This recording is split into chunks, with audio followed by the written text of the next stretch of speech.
आजचे सर्व सत्कार मूर्ती, सहकार क्षेत्रात काम करणारे सर्व भगिनी आणि बंधूंनो, आज अतिशय आनंदाची गोष्ट आहे की आंतरराष्ट्रीय सहकार दिन जो प्रतिवर्षी जुलै महिन्याच्या पहिल्या शनिवारी आंतरराष्ट्रीय सहकार दिन आपण त्या ठिकाणी साजरा करत असतो. आणि आज त्याचं औचित्य साधून सहकार क्षेत्रामध्ये ज्यांनी अतिशय सुंदर काम केलं आहे अशा लोकांचा गौरव सोहळा प्रवीणजींनी सहकारी संघाच्या माध्यमातून या ठिकाणी आयोजित केला. आणि ज्याचा उल्लेख झाला, एक एक नाव यातलं अतिशय ताकदीचं अशा प्रकारचं नाव आपल्याला पाहायला मिळतंय. विद्याधर अनासकर आहेत की ज्यांनी ज्या बँकेमध्ये प्रचंड मोठा घोटाळा होऊन या बँकेची आता काय अवस्था होईल अशी परिस्थिती झाली होती, त्या बँकेला म्हणजे महाराष्ट्र राज्य सहकारी बँकेला केवळ पुनरुज्जीवित नाही केलं तर एशियातली सगळ्यात मोठी सहकारी बँक म्हणून त्याचा विस्तार केला. सर्वाधिक नफा कमवणारी बँक म्हणून त्याचा विस्तार झाला. आणि आज राज्याच्या सहकार क्षेत्रामध्ये एक अग्रणी अशा प्रकारचं कार्य त्या बँकेच्या माध्यमातून चाललंय. विनय कोरे सावकार असतील की ज्यांनी वारणा समूहाच्या माध्यमातून सहकारामध्येही कॉर्पोरेट कल्चर आणता येतं आणि त्या पद्धतीचा विस्तार हा सर्व लोकांना सोबत घेऊन कसा करता येऊ शकतो हे आपल्याला त्या ठिकाणी दाखवलं. आणि मला असं वाटतं की ज्यावेळी ठिकठिकाणी आम्ही वारणाचे प्रॉडक्ट्स पाहतो त्यावेळी अतिशय आनंद होतो की आपल्या कोल्हापूरच्या एका छोट्याशा या रोपट्याचं जे वटवृक्षात रूपांतर झालं आणि आज वेगवेगळ्या उद्योगाच्या माध्यमातून वारणा समूह ज्या प्रकारे सहकाराचं एक उदाहरण आपल्या समोर ठेवतोय आणि म्हणून त्यांना देखील हा जो काही पुरस्कार या ठिकाणी मिळाला, खरोखर मी त्यांचे अभिनंदन करतो. डॉक्टर रेवती पैठणकर असतील, दीपक पटवर्धन असतील, शोभाताई सावंत असतील, शिवाजीराव नलावडे असतील, शहाजी पाटील असतील, सिद्धार्थ कांबळे, नामदेव सेंडी, राजेंद्र सरकाळे, सचिन पारवेकर, विजय काळे, चंद्रकांत पाटील, अशोक जगताप, विजी पवार, अलादीन वसईकर, दशरथ घनवट, रोहित निकम अशा सर्व सहकार क्षेत्रातल्या या कार्यकर्त्यांचं मी अतिशय मनापासून या ठिकाणी अभिनंदन करतो. खरं म्हणजे सहकार चळवळ ही आपल्या कल्पना आहे की अतिशय जुनी आहे आणि विशेषतः 125 वर्षापूर्वी या सहकार क्षेत्राचं मर्म हे आपल्या महाराष्ट्राने त्या ठिकाणी जाणलं आणि हळूहळू बँकिंग, कृषी प्रक्रिया, डेअरी, गृहनिर्माण, ग्राहक संस्था, मार्केटिंग, सहकारी संस्था अशा वेगवेगळ्या क्षेत्रांमध्ये सहकार मोठा झाला. आणि आज आपण पाहतो की मोदीजींच्या सरकारमध्ये तर अनेक क्षेत्र आता आमच्या सहकारी क्षेत्राकरता खुले करण्यात आली आहेत. पण मुळामध्ये जर आपल्याला याचं मूळ बघायचं असेल तर 1875 साली ज्याला दख्खनची दंगल म्हटलं गेलं की ज्या काळामध्ये सावकारांना त्रासलेले शेतकरी, सावकारांच्या जाळ्यात अडकलेले शेतकरी की जे शेतकरी सावकारांकडनं कर्ज घ्यायचे आणि कर्ज घेतल्यानंतर आपली जमीनही गमावून बसायची आणि अनेक वेळा 2-2, 3-3 पिढ्या त्या सावकाराकडे चाकरी करायचे, अशा पद्धतीची ज्यावेळेस व्यवस्था होती त्यावेळी पुणे आणि अहिल्यानगर जिल्ह्यामध्ये एक मोठा उठाव झाला आणि त्याला दख्खनची दंगल म्हणतात. त्यातनं सावकारीवर मोठा प्रहार हा जनउठावातनं झाला आणि ब्रिटिशांनी त्याची दखल घेऊन त्याच्यावर एक कमिशन तयार केलं. आणि या कमिशनने जो रिपोर्ट दिला त्या रिपोर्टमध्ये सांगितलं होतं की शेतकऱ्यांना सावकाराच्या जोखडातनं बाहेर काढायचं असेल तर सहकाराची स्थापना केली पाहिजे आणि सहकाराच्या माध्यमातून त्या ठिकाणी ऋण देण्याची व्यवस्था ही उभी केली पाहिजे.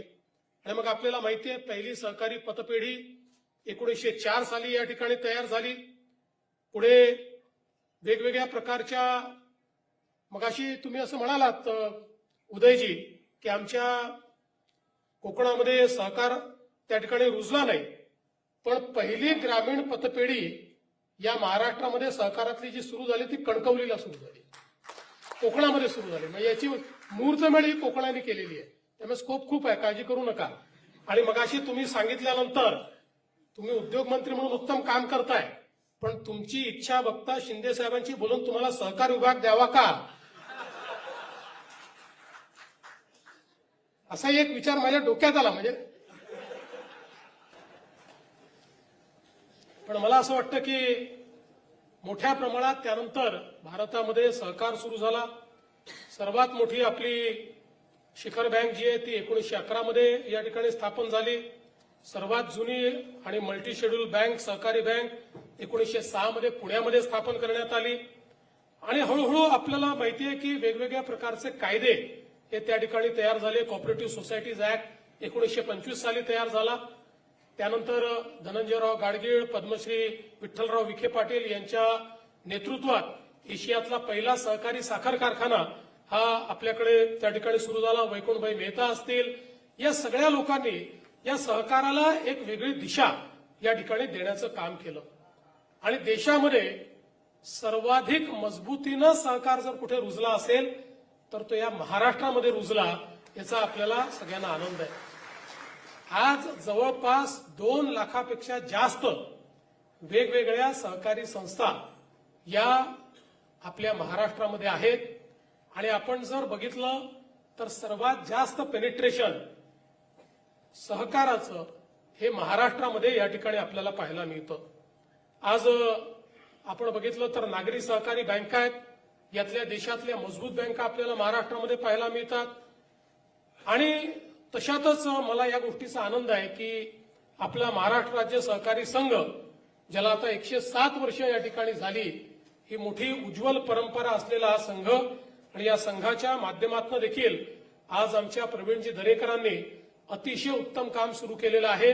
या संघाच्या माध्यमातून सहकाराला एक नवीन दिशा देण्याचा त्यांचा प्रयत्न आहे. आणि त्या दृष्टीने सहकाराच्या क्षेत्रामध्ये त्यांची इच्छा आहे की प्रशिक्षित कार्यकर्ते निर्माण केले पाहिजेत.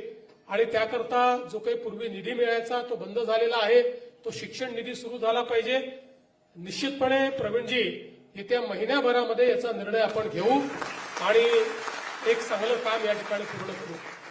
आणि सहकारी महाराष्ट्र हे मासिक पुन्हा तुम्ही सुरू केलं, 67 वर्षाचा याचा देखील इतिहास आहे. त्यामुळे हा जो काही पुरस्कार तुम्ही उदयजी देणार आहात, त्या पुरस्कारामध्ये फक्त तुम्ही लेखकांना देणार आहे की संपादकांना देणार आहे? संपादकांना देणार असाल तर एक दरेकरांचे नाव त्याच्यामध्ये आपण लिहून घ्या आणि त्याच्यामध्ये त्यांना याकरता पुरस्कार द्या की सकाळी 9 वाजता भोंगा न वाजवताही उत्तम संपादक होता येतं, हे प्रवीण दरेकरांनी या ठिकाणी दाखवून दिलेलं आहे. आणि म्हणून त्यांना निश्चितपणे या ठिकाणी याचा पुरस्कार जो आहे हा पुरस्कार दिला पाहिजे. आज खरं तर मला याही गोष्टीचा आनंद आहे की 5 वर्षापूर्वी 6 जुलै 2021 देशाचे प्रधानमंत्री माननीय नरेंद्र मोदीजी यांनी पहिल्यांदा या सहकारी चळवळीचं त्या ठिकाणी जी काही त्याची ताकद आहे, शक्ती आहे, ती ओळखली. आणि देशामध्ये इतक्या वर्षानंतर पहिल्यांदा स्वतंत्र असं सहकार मंत्रालय मोदीजींनी तयार केलं. पूर्वीच्या काळामध्ये मला आठवतं, त्यापूर्वीही अनेक वेळा आम्ही वेगवेगळ्या प्रकारे ज्यावेळी एखादं शिष्टमंडळ घेऊन केंद्र सरकारमध्ये जायचो आणि केंद्र सरकारमध्ये पूर्वीच्या काळामध्ये अनेक मंत्र्यांना भेटायचो किंवा विशेषतः कृषी मंत्रालयाच्या अंतर्गत याचं बरंच कामकाज चालायचं. तर अनेक वेळा तिथल्या सचिवांकडनं आम्हाला ऐकायला मिळायचं कि इसमें कोई बहुत होगा, ऐसा आप मत समझिए, तुम्हारा ये जो कोऑपरेटिव है ये 4-5 राज्यों का है, 5 स्टेट से ज्यादा वैसा भी इसका कुछ नहीं है, इसलिए इसके ऊपर यहाँ कोई निर्णय होगा ऐसा आप मत समझिए. अशा प्रकारे केंद्राची भूमिका ही एक प्रकारची सहकाराच्या संदर्भात ठीक आहे, चाललाय तर चालू द्या, पण आपल्याला काही घेणं देणं नाहीये, अशा प्रकारची होती. पण या सहकाराची खरी ताकद मोदीजींनी ओळखली आणि या ठिकाणी एक वेगळं सहकार मंत्रालय केलं आणि नुसतं मंत्रालय केलं नाही तर देशातले सगळ्यात दमदार मंत्री, देशाचे गृहमंत्री अमित शहा यांना पहिलं सहकार मंत्री केलं. ज्या अमितभाईंना सहकाराचा पूर्ण अनुभव आहे, वर्षानुवर्ष जिल्हा सहकारी बँकेचे अध्यक्ष म्हणून त्यांनी काम केलंय, वेगवेगळ्या सहकारी संस्थांमध्ये त्यांनी काम केलंय आणि त्यातून अतिशय आनंदाची गोष्ट आहे की अतिशय चांगल्या पद्धतीनं आता सहकार क्षेत्र हे तयार झालं. आणि एवढंच नाही तर राष्ट्रीय सहकार धोरण जाहीर झालं आणि या धोरणामध्ये पुढच्या 20 वर्षामध्ये जीडीपी मध्ये सहकार्याचा हिस्सा हा 3 पटीने वाढवण्याचा निर्णय हा केंद्राच्या सरकारने या ठिकाणी घेतला. 63,000 प्राथमिक कृषी पतसंस्थांचं काम पारदर्शी करण्याकरता मोठ्या प्रमाणात त्या ठिकाणी त्याचं डिजिटायझेशन करायचं हा विषय या ठिकाणी तयार झाला. 5 वर्षामध्ये 2 लाख नवीन पॅक्स तयार करायचे हा निर्णय तयार करण्यात आला. ज्या पॅक्सची अवस्था अनेक गावांमध्ये त्या ठिकाणी थैलीतले पॅक्स होती, म्हणजे मतदानाचा अधिकार असतो म्हणून पॅक ठेवायची आणि सहकारामध्ये ती एका पिशवीमध्ये बंद करून ठेवायची. अशा प्रकारच्या पॅक्सला खऱ्या अर्थानं ग्रामीण परिवर्तनाचं साधन म्हणून त्या ठिकाणी वापरण्याकरता आज त्याचं पुनरुज्जीवन करण्याचं काम हे मोठ्या प्रमाणात केलं.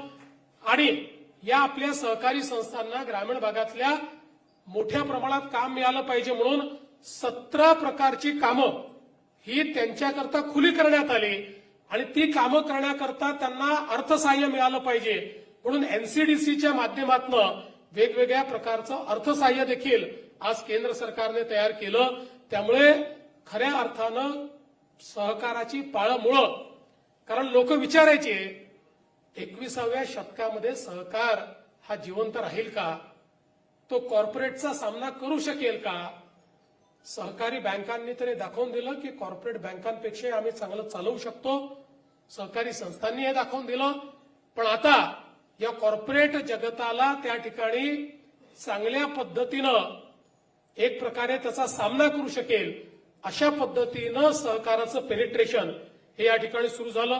मग नॅशनल कोऑपरेटिव्ह एक्सपोर्ट्स लिमिटेड आता सुरू झाली आहे की ज्याच्या माध्यमातून कॉपरेटिव्ह सेक्टरमधली ही संस्था शेतकऱ्याच्या शेतमालाला थेट एक्सपोर्ट करण्याकरता ही जी एक्सपोर्टची चेन आहे ती चेन तयार करण्याचं काम करेल. नॅशनल कोऑपरेटिव्ह ऑर्गॅनिक्स लिमिटेड की सेंद्रिय शेती करता पूर्णपणे त्या ठिकाणी कॉपरेटिव्ह सेक्टरमध्ये सेंद्रिय शेती करता आवश्यक या ज्या काही निविष्ठा आहेत त्या निविष्ठांची निर्मिती करण्याकरता त्याची निर्मिती झाली. भारतीय बीज सहकारी समिती लिमिटेड झाली की ज्याच्या माध्यमातून मोठ्या प्रमाणात आमच्या शेतकऱ्यांना जी काही त्या ठिकाणी बियाणं आहे ते योग्य पद्धतीनं मिळालं पाहिजे, चांगल्या प्रकारच्या बियाण्याची निर्मिती झाली पाहिजे आणि त्यातनं शेतकऱ्यांच्याच माध्यमातून शेतकऱ्यांकरता ही बीज पुरवणारी कंपनी ही देखील त्या ठिकाणी सुरू झाली. त्यानंतर अम्ब्रेला ऑर्गनायझेशनची स्थापना झाली की ज्याच्या माध्यमातून सहकारी बँका ज्या आहेत या बँकांना ज्या काही अडचणी आहेत त्या अडचणी दूर करण्याकरता तो एक प्रयत्न सुरू झाला. आणि आता केंद्रीय सहकारिता विद्यापीठ देखील केंद्र सरकारच्या माध्यमातून त्या ठिकाणी सुरू झालं की ज्या माध्यमातून सहकाराच्या क्षेत्रामध्ये कुशल मनुष्यबळ तयार करायचं, सहकाराचं क्षेत्र हे मजबूत करायचं या दृष्टीने या ठिकाणी सहकारिता विद्यापीठाची स्थापना देखील केंद्र सरकारच्या माध्यमातून करण्यात आली. आणि हे सगळं करत असताना आमच्या सहकारी साखर कारखान्यांचा त्या ठिकाणी विशेषतः 10,000 कोटी रुपयाचा इन्कम टॅक्स माफ करणं असेल, इथेनॉलची नवीन पॉलिसी असेल, वेगवेगळ्या प्रकारे सहकार क्षेत्रातले हे जे आमचे काही कारखाने आहेत हे जिवंत राहिले पाहिजेत याकरता सीबीजीची पॉलिसी असेल, अशा अनेक पॉलिसीज या ठिकाणी तयार केल्या आणि भविष्यातही खरं म्हणजे केंद्र सरकारच्या माध्यमातून खूप मोठ्या प्रमाणात हे कार्य या ठिकाणी होणार आहे. हे सगळं सुरू असताना खरं म्हणजे प्रवीण दरेकरांचं एका अजून गोष्टी करता मनापासून अभिनंदन करेन की आपण जर विचार केला तर महाराष्ट्रामध्ये ज्या काही सहकारी सोसायटी आहेत यामध्ये जवळपास 40-45% सोसायट्या या सहकारी गृहनिर्माण संस्था आहेत आणि सहकारी गृहनिर्माण संस्था हा सगळ्यात उपेक्षित घटक होता. पण प्रवीण भाऊंच्या पाठपुराव्यामुळेच सहकाराच्या कायद्यामध्ये सहकारी गृहनिर्माण संस्थांकरता एक वेगळा चॅप्टर आम्ही तयार केला आणि त्या संस्थांकरता त्यांचे अधिकार, त्यांचे विनियम या सगळ्या गोष्टी आपण तयार केल्या आणि त्यांच्याच कमिटीने दिलेल्या रिपोर्टवर आज आपण स्वयं पुनर्विकास ही योजना आमच्या सगळ्या सहकारी सोसायट्यांना दिली. मी ज्यावेळेस त्यांच्या माध्यमातून ज्या काही सोसायट्या उभ्या राहिल्या आहेत त्यातल्या काही इमारती पाहायला गेलो, त्यावेळी त्याचे जे ग्राहक होते किंवा त्या ठिकाणी त्या संस्थेचे सभासद होते, त्यांच्या चेहऱ्यावरचा जो आनंद होता, 400 चौरस फुटामध्ये राहणारा 1000 चौरस फुटामध्ये राहायला गेला, हे स्वयं पुनर्विकासाने घडवून दाखवलं. या स्वयं पुनर्विकासामुळे मुंबईतला जो मराठी माणूस आहे त्याचं घरांचं स्वप्न आणि मोठ्या घरांचं स्वप्न या ठिकाणी पूर्ण होत आहे आणि आज हजारो कामं त्या ठिकाणी चाललेली आहेत. आणि म्हणून मला असं वाटतं की या महाराष्ट्राने या ठिकाणी सहकारी गृहनिर्माण चळवळीला एक नवीन अशा प्रकारची दिशा या माध्यमातून दिली आहे. मला विश्वास आहे, तुम्ही अनास्कर साहेबांना सांगितलं, अनास्कर साहेब तुम्ही 10,000 कोटी बाजूला ठेवले आहेत. रोज प्रवीण भाऊ मला तक्रार करतात, आमचे पैसे संपले, आमची बँक छोटी आहे, आमच्या मोठ्या भावांना सांगा काही त्यांच्या इकडनं आम्हाला पैसे द्या. आता 1600 आपल्याकडे प्रकल्प हे रजिस्टर झाले आहेत आणि तुम्ही तर इतके हुशार आहात की तुम्ही बरोबर पडताळून बँकेचा फायदा कुठे हेच पाहता. तुम्ही कधी नुकसानीत जात नाही, नुकसानात जाताना तुम्हाला मी पाहिलं नाही, नाही कधीच ते जात नाही. पण ही तर असं फायनान्सिंग आहे की जन्मात थकत नाही. याच्यापेक्षा चांगलं फायनान्सिंगच नाही. इतके प्रामाणिक लोक आहेत हे सगळे की पैसा परत करतात. त्यामुळे आता तुम्ही किमान 1000 जे काही आपल्याकडे पेंडिंग संस्था आहेत त्या संस्थांना, सहकारी गृहनिर्माण संस्थांना त्या ठिकाणी मदत करा.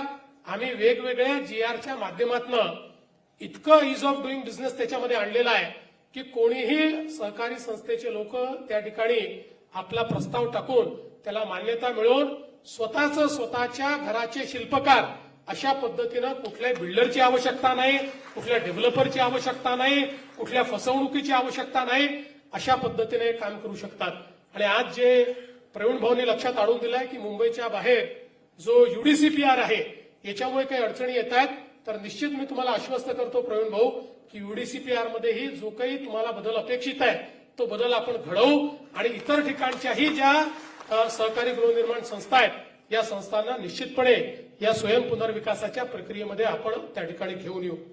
मी आज या निमित्ताने एवढंच सांगतो की सहकाराचं क्षेत्र हे याकरता महत्वाचं आहे की खऱ्या अर्थानं सामान्य माणसाला हे जवळचं वाटतं. अनेक वेळा जो सामान्य माणूस असतो तो कॉर्पोरेट जगताने इंटिमिडेट होतो. कॉर्पोरेट जगताशी त्याला एखाद्या कॉर्पोरेट बँकेत जायचं आहे, एखाद्या मोठ्या बँकेत जायचं आहे, त्यापेक्षा त्याला आपली गावातली पतपेढी बरोबर वाटते. त्याला वाटतं आपली लोक बसलेली आहेत, ही मंडळी माझ्याकरता काहीतरी करतील, ही मंडळी मला मदत करतील, मला या ठिकाणी सन्मान मिळेल. आणि सगळ्यात महत्वाचं काही असेल तर जगाच्या इतिहासामध्ये ज्या ठिकाणी वेगवेगळ्या पद्धतीचं त्या ज्याला फायनान्शियल पेनिट्रेशन म्हणतो, हे ज्या ज्या ठिकाणी फायनान्शियल पेनिट्रेशन झालं त्याच ठिकाणी विकास घडलाय. विकास घडवायचा असेल तर फायनान्शियल पेनिट्रेशन हे फार महत्वाचं असतं आणि ते फायनान्शियल पेनिट्रेशन करण्याची ताकद जर कोणाची असेल तर ती केवळ आपल्या सहकारी संस्थांची आहे. आज आपण बघतो की महाराष्ट्रामध्ये शेवटच्या शेतकऱ्याला, छोट्यातल्या छोट्या शेतकऱ्याला कर्ज जर कोणी देत असेल तर आपल्या जिल्हा सहकारी बँका देतात. आज अनेक ठिकाणी जिल्हा सहकारी बँका मेल्या, दुर्दैवाने जो काही सहकारात घोळ झाला त्यात त्या मेल्या. त्या ठिकाणी कर्ज देण्याची जबाबदारी ही कमर्शियल बँक आणि शेड्यूल बँक आणि आपल्या ज्या नॅशनलाइज बँक आहेत या बँकांना आली. पण आपण महाराष्ट्रामध्ये कर्ज कोणाला किती मिळतं हे जर बघितलं, ज्या ठिकाणी सहकारी बँका आहेत, जिल्हा सहकारी बँका आहेत, त्या ठिकाणची शेतकऱ्यांना सर्वाधिक कर्ज मिळतं. आणि ज्या ठिकाणच्या बँका मिल्या, नागपूर असेल, वर्धा असेल, काही प्रमाणात बुलढाणा असेल, या ठिकाणी मात्र कर्ज मिळणारे शेतकऱ्यांची संख्या ही 50% आली. कारण मला असं वाटतं की सहकार क्षेत्रामध्ये सहकारी बँकांचे जे आपले डायरेक्टर असतात यांना पुन्हा निवडून यावं लागतं, त्यांना जनतेत जावं लागतं, त्यांना लोकशाही प्रक्रियेत राहावं लागतं. त्यामुळे त्यांना जनतेशी जुळून राहावं लागतं. म्हणून त्यांना हा जो शेवटचा माझा छोटा शेतकरी आहे, या शेतकऱ्याशी आपली बांधिलकी राहते. कमर्शियल बँकवाल्यांना, नॅशनलाइज बँकवाल्यांना ही कुठली बांधिलकी नाही. त्यांच्याकरता फक्त खानापूर्ती करायची आहे. शेवटची बॅलन्स शीट दाखवताना एवढा आम्ही ऍग्रिकल्चर सेक्टरला फायनान्स केला एवढं दाखवायचं आहे. त्यामुळे ते लोक काही मोठे शेतकरी किंवा कृषीपूरक उद्योग पकडतात, त्यांना देऊन टाकतात आणि आपली खानापूर्ती करतात. आणि म्हणूनच सहकार जिवंत राहायला पाहिजे, सहकार मोठा झाला पाहिजे आणि त्यासोबत सहकारामधली शिस्त ही देखील त्या ठिकाणी उत्तमपणे पाळली गेली पाहिजे. ज्यांनी शिस्त पाळली ते मोठे झाले, ज्यांनी शिस्त पाळली नाही त्यांनी स्वतःलाही बुडवलं, सहकारालाही बुडवलं आणि लोकांनाही बुडवलं. आणि म्हणून मला विश्वास आहे की पुढच्या काळामध्ये केंद्र सरकार आणि राज्य सरकार सहकाराच्या पाठीशी ताकदीनं उभे आहे. आपण सगळे लोक या सहकाराच्या क्षेत्राला समृद्ध करणारे लोक आहात, म्हणूनच आपल्याला या ठिकाणी पुरस्कार मिळाला आहे.